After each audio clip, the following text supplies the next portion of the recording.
పిఠాపురం అనేది చాలా పెద్ద హాట్ టాపిక్ అయిపోయింది సార్. పవన్ కళ్యాణ్ గారు అక్కడి నుంచి పోటీ చేస్తున్నారు. సో అక్కడి నుంచి ఆయన మీద వైసీపీ క్యాండిడేట్ ఉన్నారు వంగ గీత గారు. సో జగన్ గారి పావులు కదిపారు, గట్టిగా నిల్చోబెట్టారు అన్న దీని మీద.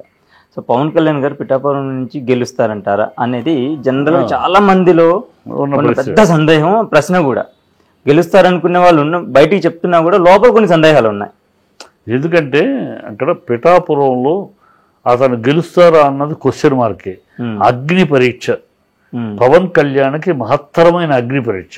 ఎందుకంటే అతను కనుక అదే భీమవరంలోనూ గతంలో నుంచున్నాడు, అక్కడ నుంచుండి భీమవరంలోనూ ఇంకో చోట నుంచున్నాడు కదా గాజువాక, అక్కడ నుంచుంటే అయ్యో పోయినసారి ఓడిచ్చాం ఈసారైనా గెలిపించాలి సింపతి ఉండేది.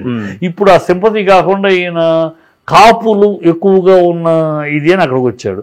అక్కడ వంగ గీత కూడా కాపు ఆడపడచ్చు ప్లస్ ఆవిడ ప్రజల్లో మమేకమై లోకలు అందరికీ ఎమ్మెల్యేగా పనిచేసి ఆవిడ మొత్తం పొలిటికల్ గా చాలా లాంగ్ కెరియర్, ఎడ్యుకేటెడ్, అందరికి బాగా చదువుకున్నాడు, అందరితోటి సౌమ్యురాలు.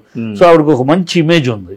ఆ ఇమేజ్ ఇక్కడ మనాడు పవన్ వచ్చేటప్పటికి రివర్స్లో ఉంది ఇమేజ్. ఈ దాటుకుని రావాలి అతను. ఏంటి కాపుల కోసం అన్నాడు, కాపులు అతని మీద వ్యతిరేకత ఉన్నారు. నువ్వు కాపుల ఆత్మాభిమానాన్ని దెబ్బకొట్టావు, కాపులను తీసుకెళ్లి చంద్రబాబు కాళ్ళ దగ్గర కూర్చోబెట్టావు. నువ్వు అవుతావు ముఖ్యమంత్రి, కాపులందరూ ఓట్లేస్తే నేను ముఖ్యమంత్రి అవుతానన్నాను నువ్వు. మేమందరం కూడా మన పవన్ కళ్యాణ్ పవర్ స్టార్ రేపు కాబోయే ముఖ్యమంత్రి మేము గొంతులు తెచ్చుకుని అందిస్తే ఇవాళ తీసుకెళ్లి నువ్వు చంద్రబాబు పక్కన కూర్చోబెట్టావు. ముఖ్యమంత్రి అయ్యే సీన్ లేదు. 21 సీట్లకి అంగీకరించి కూర్చున్నావు. నువ్వు ఎందుకు కూర్చున్నావు వాళ్ళు అంటున్నట్టు ఆ ప్యాకేజీ కూర్చున్నావో లేకపోతే రాజకీయ పరిజ్ఞానం లేక కూర్చున్నావో నువ్వు కూర్చునేసావు. సో నువ్వు కూర్చున్నావు కనుక మేమందరం వెళ్ళి చంద్రబాబు కాళ్ళ దగ్గర కూర్చోలేము, తెలుగుదేశానికి జై అని కొట్టలేము, మేము ఎన్నాళ్ళు వ్యతిరేకిస్తున్నాము అని కొట్టలేము అని వ్యతిరేకతతో ఉన్నారు.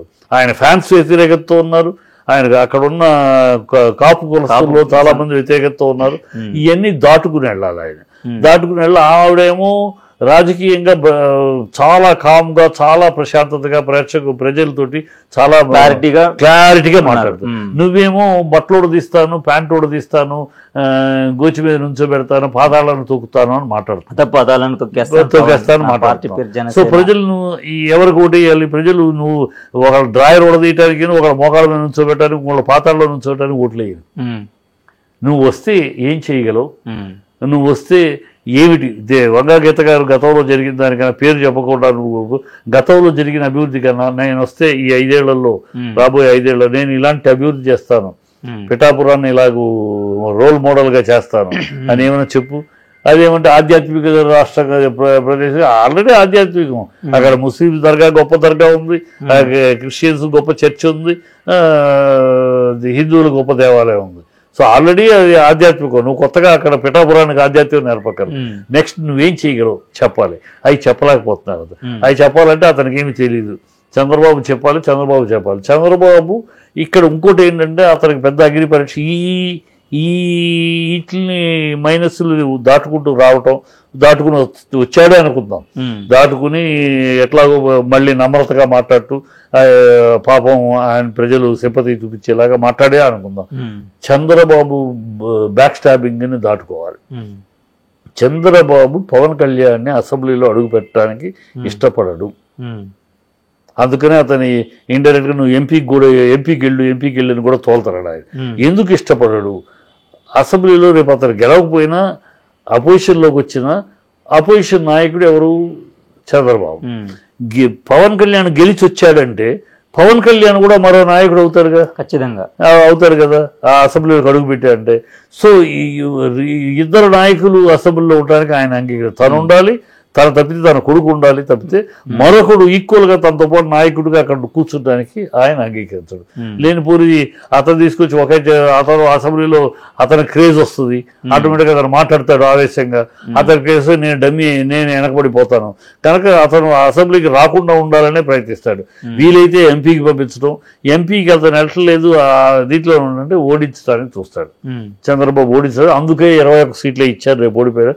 ఇతని స్టామినా అయితే నాకు అప్పుడే తెలుసు. అందుకనే 60 సీట్లు 40 సీట్లు అంటే ఏం కాదని 21 పరిమితి చేసినది. ఇతను స్టామినా అయితే నాకు తెలుసు అని ఖచ్చితంగా అప్పుడు చెప్తారు.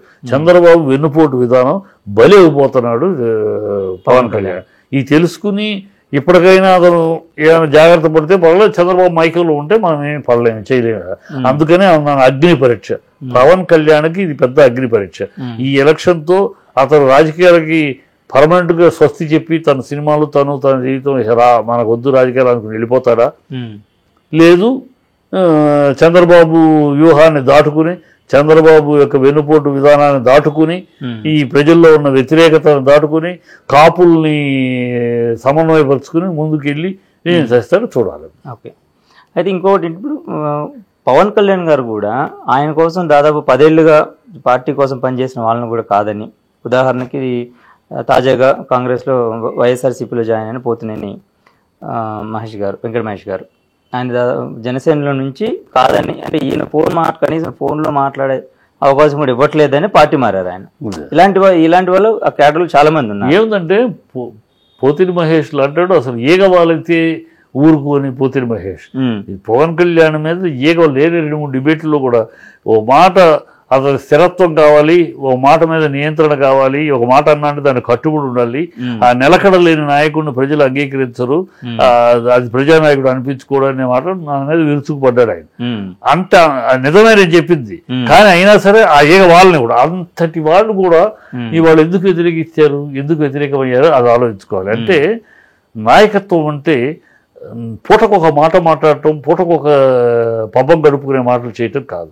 నేను నమ్ముకుని పార్టీ జెండా మోసిన వాడిని పక్కన పెట్టి చంద్రబాబు చెప్పిన వాడికి నువ్వు తల వస్తే, అతను అడిగాడు ఒక మాట, ఏం త్యాగం, మేము కాపులు బీసీలే త్యాగాలు చేయాలా, ఏ కమ్మ వాళ్ళు త్యాగం చేయరా అని అడిగాడు. సమానం చెప్పానండి. చంద్రబాబు ఎందుకు త్యాగం చేయ, 144 సీట్లు తీసుకుని చంద్రబాబు ఎందుకు త్యాగం చేయకూడదు? బీసీలును కాపులే త్యాగం చేయాలా? 24 సీట్లు ఇచ్చారు, మళ్ళీ 3 సీట్లు బీజేపీ కోసం, 3 సీట్లు బీజేపీ కోసం ఇవ్వాలని అడిగేది. ఆ 3 సీట్లు 144 నుంచి ఇవ్వచ్చు కదా. ఏమిటది? చంద్రబాబు మాటకి ఎందుకు ఇంత బానిసత్వం వహిస్తున్నాడు పవన్ కళ్యాణ్? అక్కడే అతని ఫ్యాన్స్ అందరూ కూడా ఏమి కర్మ ఇది? అసలు మనం ఇండివిజువల్ గా గెలిచి ఇప్పుడు వచ్చే సీట్లే మనం ఇండివిజువల్ గా పోరాడితే పోయినసారి పాపం ఎవరు ఈసారైనా సింపతి ఉండేది, ఆ వ్యతిరేక ఓట్లు మనకు పడేవి. ఈ చంద్రబాబుతో కలిసి భూస్థాపితం అవటానికి చంద్రబాబు యొక్క వ్యూహంలో మనం పావులు అయిపోయాను తప్పితే మన పని దెబ్బతింటున్నాను. వాళ్ళు పోతిని మహేష్ బాధ, నన్ను ఏదో ఇంటర్వ్యూలో విన్నాను, ఆ బాధకి ఒక్క ప్రశ్నకి సమాధానం చెప్పలేము. అతను అడుగుతున్న ప్రశ్నలకి మమ్మల్ని మేము ఇన్నాళ్ళు పోసి ఇందుకా, మా వ్యక్తిత్వం దెబ్బతింటానిక, 10 ఏళ్ళు పార్టీ కోసం ఆయన చేశాను, మా పరువులు పోగొట్టుకుని 10 మంది నవ్వు రూపాయలు అయ్యి మేము ఇందుక మేమే త్యాగాలు చేయాలా? మేమే ఎందుకు ఆయన ఇవ్వలేదు చెప్పండి. నాకు సీట్ ఇవ్వలేదు, సరే ఉభయ గోదావరి కృష్ణా గుంటూరులో ఎందుకు ఇవ్వలేదు, అమరావతిలో క్యాండిడేట్ ఎందుకు ఇవ్వలేదు, ఏమిటది ఎందుకు ఇవ్వలేదు అని సమాధానం లేవు. చెప్పు అతను. సో అంటే రాజకీయ చతురత కానీ రాజకీయ వ్యూహం కానీ పవన్ కళ్యాణ్కి లేదు.